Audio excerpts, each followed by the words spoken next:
remercier le conseil technique du ministère de l'Urbanisme, C.T. Ngom, pour les multiples efforts et démarches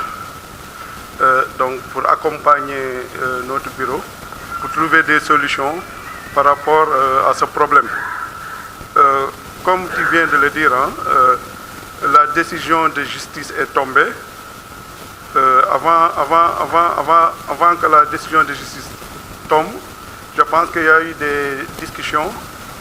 entre le bureau et M. Ngom par rapport à des solutions qui ont été proposées. Maintenant, si ma mémoire est bonne, le directeur de l'urbanisme ou bien le ministère avait adressé des courriers aux mairies concernées par nos parcelles et que la réponse qui a été servie par ces mairies, c'est qu'il y avait un contentieux. Et ce contentieux vient d'être vidé par la justice, donc en nous donnant gain de cause. Maintenant, la question que je voudrais poser, c'est comme tu viens de le dire, actuellement, avec la décision de justice, qu'est-ce que les solutions concrètes que vous allez proposer au bureau pour qu'on puisse récupérer les terrains le plus rapidement possible. Merci. Mais dossier bi fu mu nekkoon ba léegi mi ngi parce que xam nga maire yi souvent soo ñëwee seen terrain di fa def lotissement ñoom dañ ciy bëgg dara donc su ñëwee xool gisi si boppam mais daf koy bloqué par tous les moyens mais souvent su ko bloqué da leen di woo kaay leen ñu waxtaan man lu ma ciy am malheureusement dañuy waxante dëgg ñun ñëpp ay sénégalais lañ te comme je dis waxuma au nom du ministère sama turu bopp laay wax donc mën naa xuuf tuuti ñoom day am lu ñuy bëgg moo tax souvent dañuy bloqué dossier. Je pense que vous avez été victime un peu de ça aussi. Bien vrai que le promoteur a été véreux, mais nous n'avons pas réglé le lotissement. Voilà. Mais on s'y est opposé, mais le dossier de lotissement est toujours là-bas. Moi, je sais dara, tous les avis sont favorables. Maintenant, il faut avoir une décision pour la mairie bi moo ko jël te maire bi ko jël mi ngi toujours en activité. Donc il faut ñu dem waxtaan ak mairie. Parce que le problème bi waxtaan moo koy faj parce que jële li nga leen condamné ñëpp xam nañ ni mënuñu ko fay te duñ ko fay amuñu ko parce que société bi nu mu demee tey nii même soo defee contrainte par corps tu ne vas pas rentrer dans tes droits mais décision bi daf ñuy jox doole aussi pour ñu mën a dem négocier en position de force voilà site bi moom mi ngi fa directeur sax avant muy gaañu il nous avait demandé dem fa def survol par drone pour faire l'état des lieux, cartographier lu fa nekk pour mën a xam effectivement lan lañ ci mën a récupérer ba pare balaa ñuy dem waxtaan ak mairie mais malheureusement yàlla jël ko ci diggante boobu léegi nag am na un nouveau directeur général bu fa nekk koo xam ni tamit ku gëm social la donc moom je pense que ni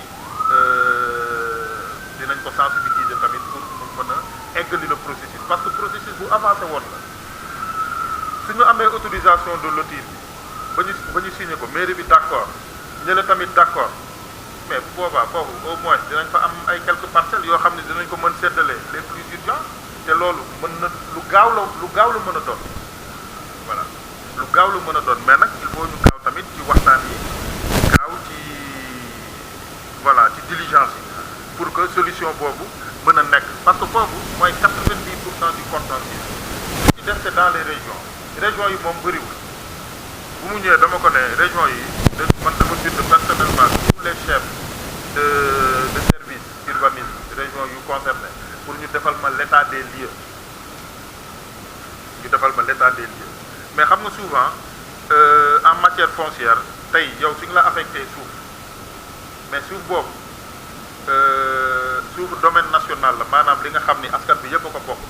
donc mairie moomu ko état moomu ko kenn moomu ko domaine national la soo si soxlaa maire bi da lay defal délibération mais délibération boobu ñu def kenn mënu ko dindi tant que amul lu ñuy wax désaffectation c'est-à-dire nu muy bindee ne maa délibéré jox jiw tant d'hectares tel site su koy nangu tamit noonu la war a def tant que deful loolu même su ko nangoo nangu boobu jaarul yoon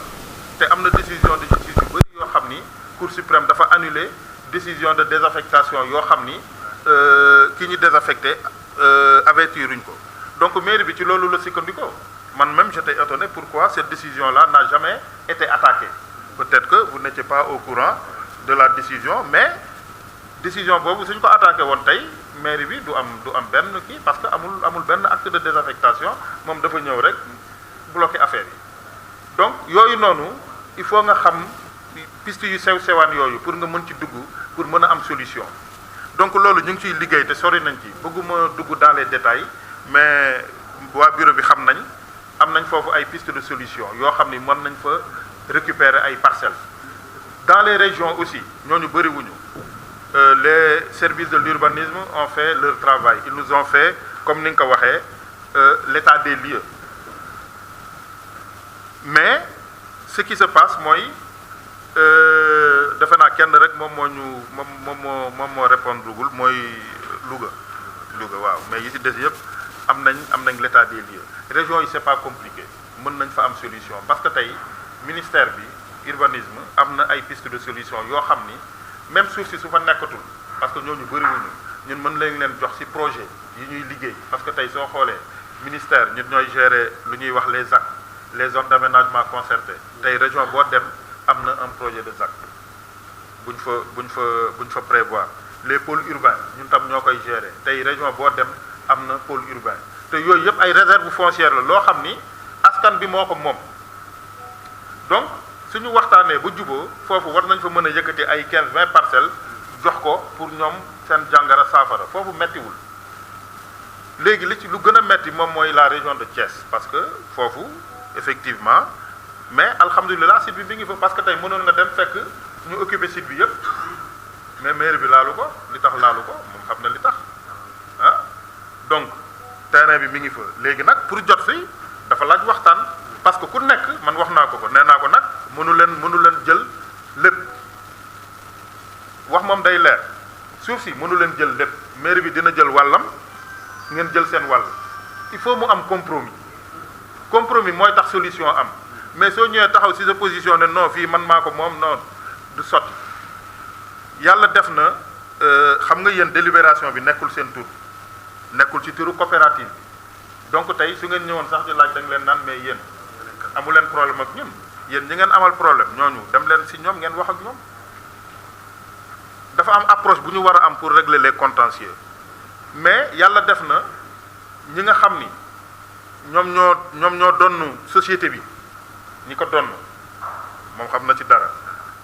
maa ngi waxtaan ak moom d'ailleurs am na sax ay gise yu ñu war a gisee pour waxtaan ñoom ils sont prêts à trouver une solution parce que xam nañ décision de justice bi xam nañ ils sont prêts à trouver une solution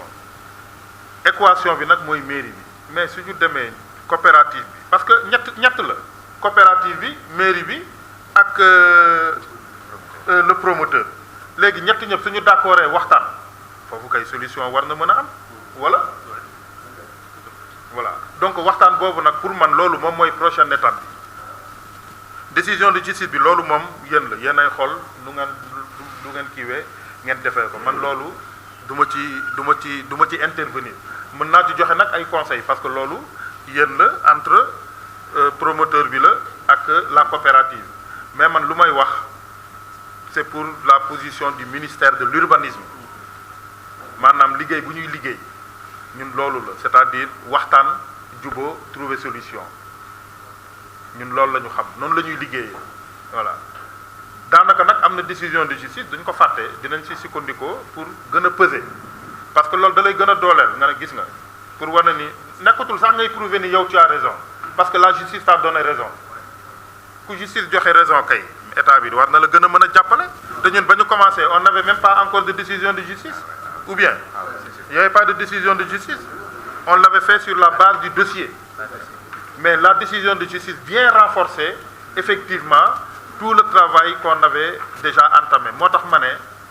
yàlla nag moo xam comme Abdou Sakor lu muy wax yàlla rek moo xam mais li nga wax moom dañ ciy bàyyi xel bu baax a baax parce que wàllu suuf da ngay gaaw waaw parce que fii ñun ñëpp ay mag lañ te ku nekk ñaan nga fekke ko waaw ku nekk ñaan nga fekke ko moo tax luñ ciy def nañu gaaw en tout cas man loolu laa si mënoon wax ni les pistes de solution mi ngi fi ba léegi te tey lañ ci gën a taxaw ñu ngi continuer ba léegi di waxtaan di liggéey pas plus tard que semaine dernière rek waxtaan nañ on devait avoir un rendez-vous malheureusement il y avait un événement qui a fait que ça ne s'est pas fait mais bientôt on va se voir pour discuter maintenant concrètement sur les possibilités de récupérer une partie de l'assiette foncière de Momboy léegi nag sur les autres sites loolu on est en train de discuter parce que on a l'état des lieux xam nañ tous les ayants droit xam nañ ñi soxla xam nañ ñaata lañ xam nañ fu ñu soxlaa donc liggéey nag effectivement dafa laaj ñu teg ko ci temps pour que affaire yi mën a sotti voilà donc loolu daal laa amoon lu ma bëggoon wax xam naa président ak les membres du bureau dinañ gën a dugg dans les détails pour expliquer leen les tenants et les aboutissants effectivement de ces pistes de solution voilà merci su amee tam am na keneen ku bëgg. 4 le projet PALO et 5 les perspectives. Pour la situation financière, non, autant pour moi, pour la situation judiciaire, le tribunal a délibéré le 4 octobre 2022 en notre faveur, condamnant Salomon Boucho, Jean Ousmane Thiaré et Ibrahima Ndiaye. Le 15 octobre 2022, le bureau a rencontré l'avocat pour l'obtention de l'extrait plumitif. Et le 6 novembre 2022, une autre rencontre a été organisée avec l'avocat. Le 24 décembre 2022, nous avons rencontré l'avocat pour lui faire part de notre amertume par rapport à son inertie et son manque de communication. Le 12 janvier 2023, nous avons rendu visite au juge Mambiba. Le 25 janvier 2023, la liste complète des victimes est remise au président du tribunal sur clé en version Word et Excel. Le 27 février 2023, M. Socé Diallo s'est présenté au tribunal pour le suivi de l'évolution de la décision de justice. Le 6 mars 2023, Socé Diallo est reparti au tribunal dans sa mission de suivre la décision de justice. Le 23 mars 2023, nous avons rencontré l'administrateur des greffes. Le 19 avril 2023, une autre rencontre avec l'administration des greffes pour voir si la rédaction de la décision est terminée. Le 4 mai 2023, nous avons en possession la décision de justice tant attendue. Le 9 mai 2023, le bureau exécutif et le conseil de surveillance, représenté par son président Abdou Aziz Tall, sont allés au cabinet de l'avocat pour discuter des modalités et de la préparation du recouvrement. Nous avons de nouveau rencontré l'avocat le 27 mai et le 1er juin de l'année 2023, toujours dans le même cadre. Le 2 juin 2023, le bureau exécutif représenté par Socé Diallo a fait une visite de banque, notamment à la SGBS, en compagnie de l'avocat. Le 12 juillet 2023, une autre rencontre a eu lieu avec l'avocat. Le 30 août 2023, inquiets du grand retard des opérations du recouvrement, nous avons rendu visite au procureur Sagna pour un appui. Concernant la situation administrative, nous rappelons que le président de la République, en réponse à la lettre qu'on lui avait adressée, a demandé au ministre de l'Urbanisme de faire le nécessaire pour solutionner notre préoccupation. Depuis lors, beaucoup de rencontres ont eu lieu avec le conseiller technique du ministre afin de trouver une solution. Les dates de rencontre sont les suivantes. Le 20 octobre 2022, le 30 novembre 2022, le 14 décembre 2022, le 11 janvier 2023, le 9 août 2023, nous avons remis une copie de la décision de justice à M. Makhtar Ngom, conseiller technique du ministre. Le 23 août 2023, nous avons fait le déplacement à la sphère ministérielle pour répondre au rendez-vous du conseiller technique, M. Ngom, qui a finalement eu un contretemps de dernière minute. Relations sociales et solidarité. Les relations sociales peuvent être perçues comme un levier stratégique au regard de ce qu'elles impliquent pour le développement global de la coopérative. Conscient de cette considération, chacun de nous s'est fait violence pour maintenir au beau fixe nos relations malgré nos divergences. C'est le lieu de remercier vivement nos vaillants délégués, Khalamboub et Aminyan, qui ont joué un rôle crucial dans ce combat de la cohésion et de l'altruisme au sein de la coopérative.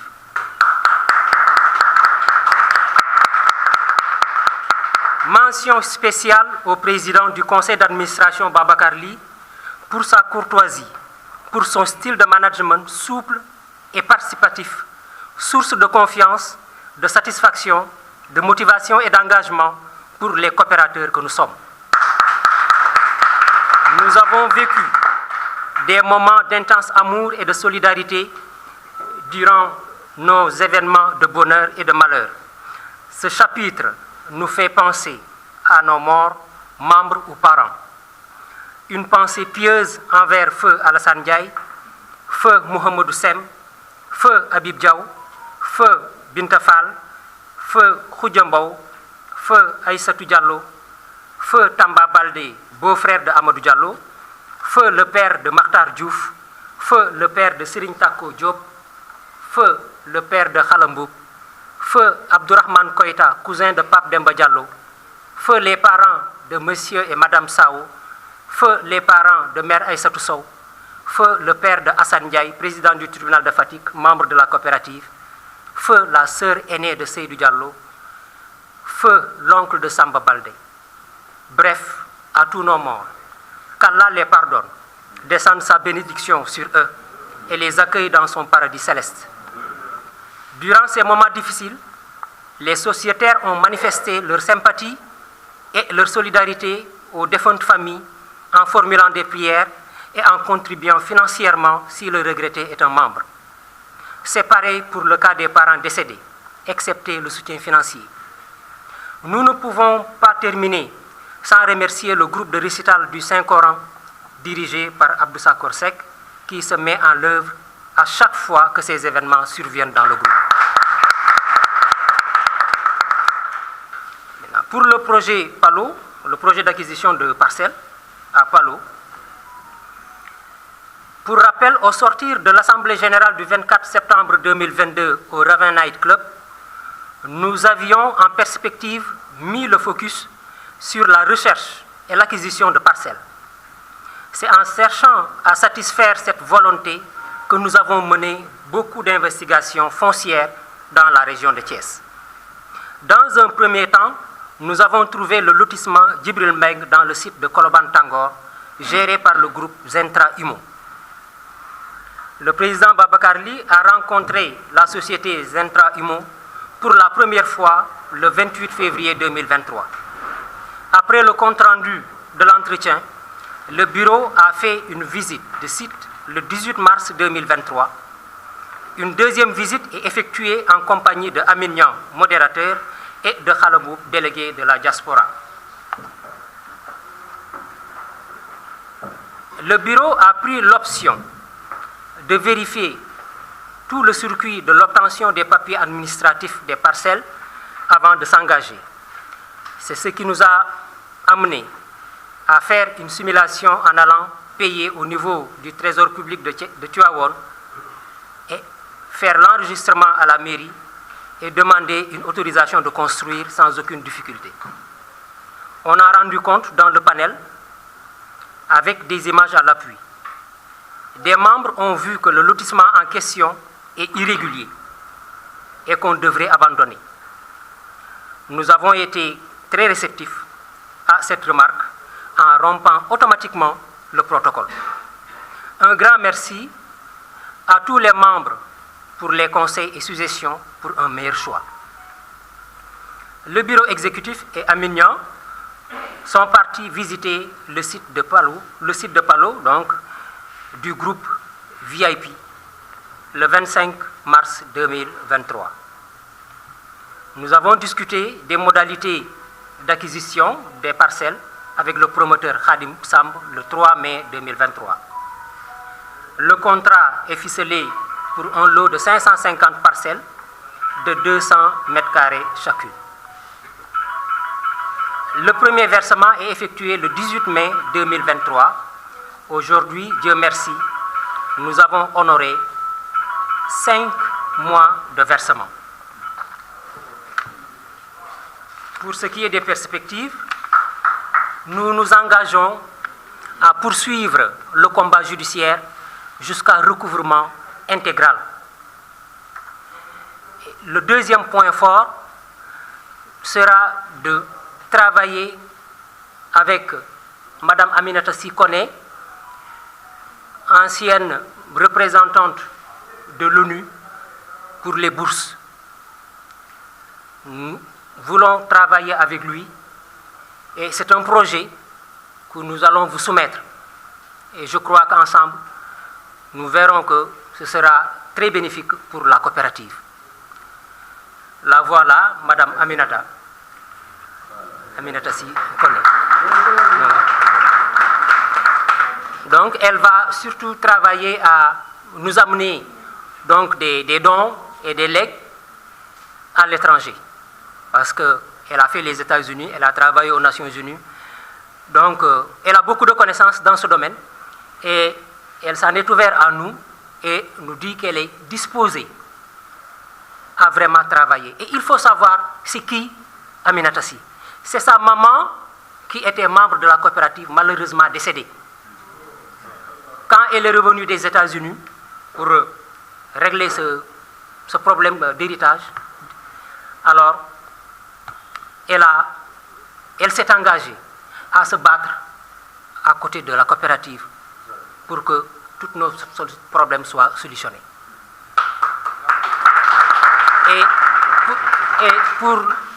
Et maintenant, pour notre dernier point sur lequel nous voulons travailler, c'est la recherche de promoteurs pour la construction des parcelles que nous sommes en train de verser, pour ceux qui le désirent. Et ce sera à crédit. Parce que les gens se sont efforcés pour avoir des parcelles, mais certainement, il y a des problèmes financiers pour certains, pour la construction. Nous allons essayer de chercher un promoteur qui va construire pour nous et nous allons payer mensuellement. Alors, pour ce qui reste maintenant des perspectives, c'est laissé à l'Assemblée générale. Nous sommes ouverts. Donc, tout point que vous jugez nécessaire est le bienvenu. Nous allons le prendre pour compléter le plan d'action de l'année à venir. Merci de votre aimable attention. Vive la coopérative ISCAC Afrique, la Renaissance. wala di seen mbokk yal na yàlla nangu ñaan yooyu yal na yàlla xale leen àjjana te teew nañ ci yërmande tekki lépp rek dafay gudd donc damay tënk rek pour tekki li nga xam ne moo fi nekkoon comme activité comme li ñu doon def depuis daaw ba ren xam ngeen ni ñu ngi ci ñaareelu at bi comme ni ko secrétaire général waxee donc ñu ngi ci suñu bi nga xam ne suñu ñaareelu at mandat mu des benn at incha allah am na ci nag ay tomb yoo xam ni doon nañ ci dox depuis daaw ba ren loolu la secrétaire général doon wax ci domaine du tribunal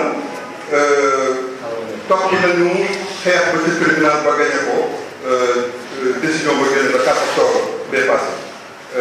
ñuy dox foofu tamit di rencontré avocat yenn saa yi naqare yi yenn saa yi aussi liggéeyam ñu gis ne dafa yeex mais lépp daal topp nañ ko ba décision de justice génn le 4 mai 2023 ci domaine administration lettre ba nga xam ne biroon nañ ko chef de l'État topp nañ ci aussi di def ay rencontre yu bëri sa ministère donc suñu invité bi fi jógee léegi donc wax na leen ba wax na leen aussi li nga xam ni ubbi nañu ko ay buntu yoo xam ni war nañ cee mën a toog waxtaan ci ñetteelu tomb jéego ñu doon def mooy domaine social li nga xam ne lu am solo la ci social boobu ñu ngi ci gërëm di sant seen i représentant di suñu représentant ñu aussi délégué Amine Niang ak délégué Xalabou ñu ngi félicité aussi le président Babacar li nga xam ne toujours danaan mooy suñu jàmm te loolu lay jëfee vraiment ñu ngi koy moom tamit ñu ngi koy gërëm di ko sant. am na ay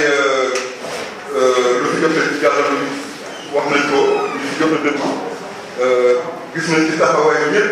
ci seen i alal ci seen i teewaay ak ci seen i taxawaay donc ñu ngi leen di gërëm di leen sant parce que wane na ni tamit lii beneen famille la ñu kon félicité groupe yi. beneen pàcc ci jéego yooyu ñu doon dox depuis daaw mooy projet PALO bu ñenn ñi nga xam ne bëgg nañoo jël suuf donc wut nañ ci boo PALO ginnaaw bi nga xam ne am na benn bu ñu njëkkoon a jëmoon mais nit ñi gis ni këyit yooyu leerul woon ba ñu bàyyi woon ko donc loolu lépp ci biir déglu waxi nit ñi projet PALO boobu waxtaan nañu promoteur bi ba am ci juróomi téeméeri parcelle bu ci nekk ñaari téeméeri mètre carré versement yi commencé na depuis juróomi weer secrétaire général dafa ko waxte sax mais aussi am na beneen promoteur également moom Imosène boobu nag moom gënoon a cher 1,5 million parcelles bu nekk bu 225 mètres carrés am na ñu ci bind aussi ñoom aussi ñu ngi versé depuis weer yi ñu génn yi ñu yokk donc léegi mu des li ñu def lan lañu yaakaar lan la ñu bëgg a def fii ak li ñu def jàpp nañ ni xeex li ngeen def ci tribunal bi ba gañe ko ak topp bi ñuy topp suñuy biir ministère yooyu yëpp dañ ko war a topp ba recouvrement yooyu lépp lu ñu war a seetlu suñu àq yëpp ñu jox ko donc loolu bokk na ci suñu ngërëm beneen bi moom mooy projet bi nga xam ne ñu ngi koy waaj a signé ak Aminata Sy mi nga xam ne yaayam moo nekkoon membre victime te dëggu moom jóge États-Unis vraiment ñëw wane disponibilité may ñu photocopieuse bu emploi boobu ba pare ni mën na dox ca bitim réew lu mel ni ay États-Unis yooyu mu nekkoon ni ko ñoom waa diaspora bi fële di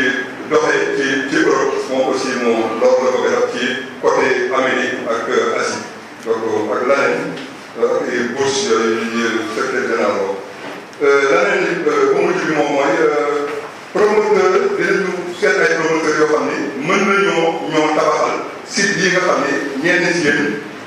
ñu ngi ciy jënd donc ñu ngi ciy versé mooy bu PALO bi ak bu Imosène bi nga xam ni bu ñu amee promoteur bu koy tabax dinañu fexe ba